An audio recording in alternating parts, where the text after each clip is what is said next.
વાત કરીએ ગાંધીનગરમાં ઓસીબી જન અધિકાર સમિતિની બેઠક યોજાઈ। વિધાનસભા વિપક્ષ નેતા અમિત ચાવડાએ નિવેદન આપ્યું છે કે ગુજરાતમાં છેલ્લા 3 દાયકાથી સત્તાનું કેન્દ્રીકરણ થઈ રહ્યું છે।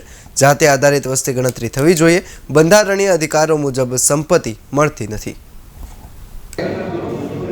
એની યોજનાઓ અને એની સત્તાને સંસાધનોની જે ફાળવણી જોઈએ તેમાં સ્પષ્ટ જોઈ શકાય છે કે ગુજરાતમાં સત્તાનું કેન્દ્રીકરણ થઈ રહ્યું છે।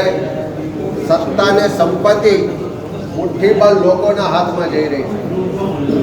બજેટ દર વર્ષે રાજ્ય સરકારનું આવે અને બજેટની ફાળવણીના આંકડા જોઈએ તો ગુજરાતમાં જે બહુમતી વસ્તી છે 52% વસ્તી ધરાવતો બક્ષીપંચ સમાજ, 60% વસ્તી અનુસૂચિત જાતિની, 14% વસ્તી એસટી સમાજ ને 9% વસ્તી લઘુમતી સમાજ।